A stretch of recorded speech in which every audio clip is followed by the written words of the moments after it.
Hello, I'm Stephen Boylan from Easons.com, and I'm absolutely delighted to welcome Anne O'Loughlin. Her second book, The Judge's Wife, has just been published by Black and White Publishing. Anne, thank you so much for coming to talk to us. This is your second novel, as I say. The first one was The Ballroom Cafe. Tell us a little bit about your journey or your road to publishing. Well, I suppose like every writer, it was a pretty long road, but I finally got there in the end. And I was rather lucky, you know. I had been sending out the manuscript of the Ballroom Cafe on submission. And I sent it to Jenny Brown of Jenny Brown Associates in Edinburgh. And it came in on her email, she read it, and within 15 minutes she was back on to me. But the interesting thing about that was the only reason she was looking at her email was on her phone was because her laptop wasn't charged. And, you know, there she was on the train, my email popped in, I got the right agent and then the right publisher. It's a bit of a sliding doors moment. What if her laptop had been working? And Yeah, you know, I just think I was really lucky, and she rang me, and within a few days I was signed on to her, and then of course Black and White Publishing came on board. Brilliant. So the book arrived in bookshops. How was that whole experience of going to bookshops, seeing the book there, and all the very positive feedback that you got about it? How was that experience? Well, of course, it's very exciting, and you know, one of the best things is when you see somebody take the book down and buy it, and you go, oh my God, I buy my book, you know, and it's incredible. It's an incredible experience. Yeah. And the feedback from readers is great. I mean, I just love that. You go out there, like I was signing at Eason's now today, and meeting the readers is just fantastic, and getting the feedback. And you know, they know the characters more than I do, really. At this stage. And do they come up with their own theories of like? What they do, and why did you do this? And they're all very interested in the cover of The Judge's Wife, and this dress that she's wearing as well. And we have lots of chats about that. Very good. So while we're on the topic of The Judge's Wife, tell us a little bit about this new book. Well, this is a saga that sweeps through the Georgian streets of Dublin in the 1950s, right through to India and the coffee estates of southern India.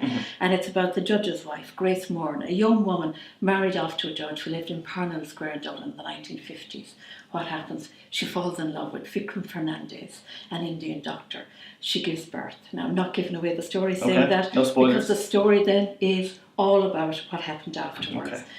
Grace was put into an asylum by the judge and her family, and Vikram left Ireland believing she was dead, and heartbroken, of course. And we follow their journey then over the decades, and we also see it through the eyes of that baby that was born, Emma, the daughter. When she comes back, she thinks the judge is her father. He dies. She comes back. She's clearing out the house, and she finds all these things belonging to her mother. The beautiful Sybil Connolly dresses her mother wore, and she builds up a picture of the woman she never knew.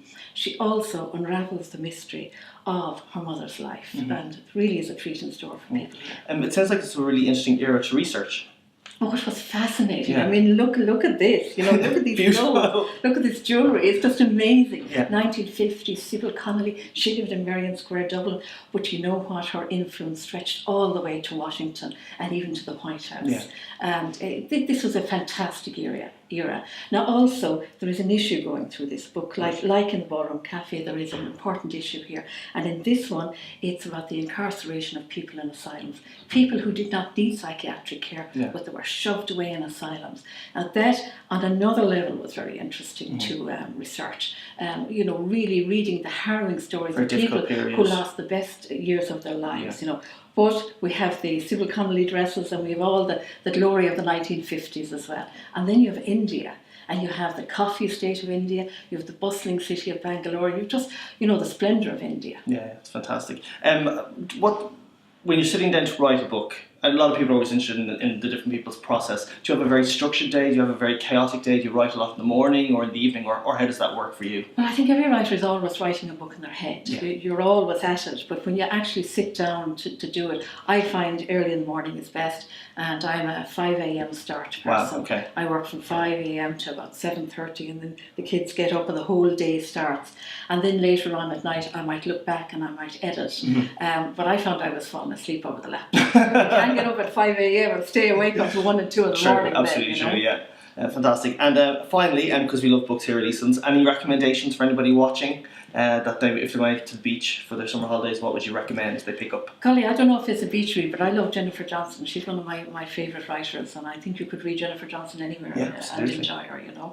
And I suppose if you're in the crime area, then I'd look at Liz Nugent's Lying Wait. I'm looking it's a forward fantastic, to absolutely brilliant book. So one to pick up. It's currently in stores. And thank you so much for coming to talk to us. The Judge's Wife by Anne O'Loughlin, published by Black and White, is available in all Eason stores and on easons.com. And we'll see you again soon.